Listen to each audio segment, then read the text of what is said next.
In an effort to starve Iran of lucrative oil revenues, U.S. forces board another tanker carrying Iranian crude oil in the Indo-Pacific region. But just how effective has the U.S. blockade been on Iranian ports and vessels? U.S. President Donald Trump announced the move on April 13, ratcheting up pressure on Iran to negotiate a settlement to end the nearly 2-month-long war.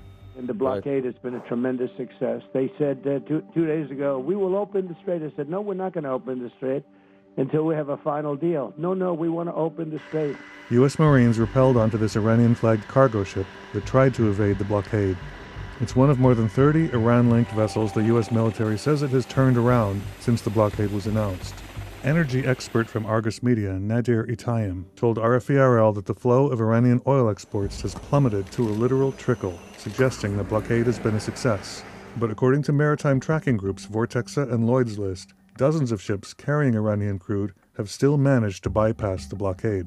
34 tankers, according to a report, are moving around, in which case there are probably more movements by the Islamic Republic, which means that this prevention and containment effort that the United States has done has not been completely successful. The U.S. military has rejected reports of vessels dodging the blockade, but vast quantities of oil left Iranian ports in the Strait of Hormuz before the United States put the measure into effect.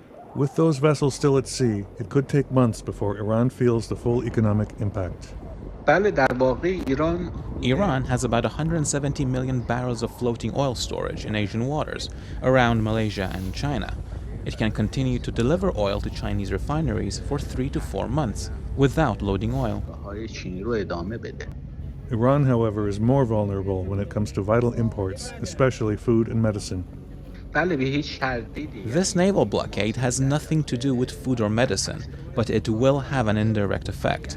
That is, Iran has about $17 billion in imports of agricultural products, especially cereals. Iran's Revolutionary Guards, the IRGC, have responded to the blockade by seizing ships headed to or from ports of U.S. allies in the Persian Gulf. Video aired on Iranian state TV purportedly shows armed soldiers boarding a container ship in the Strait of Hormuz. I would expect them to react militarily. And we've already seen, right, today, the reports of 2 ships being targeted by the IRGC. That was a signal that they are ready for tit for tat. The U.S. military, meanwhile, has boosted its presence in the region with the arrival of a 3rd aircraft carrier. And the U.S. Navy has been ordered to shoot and kill any boats laying mines in the Strait of Hormuz.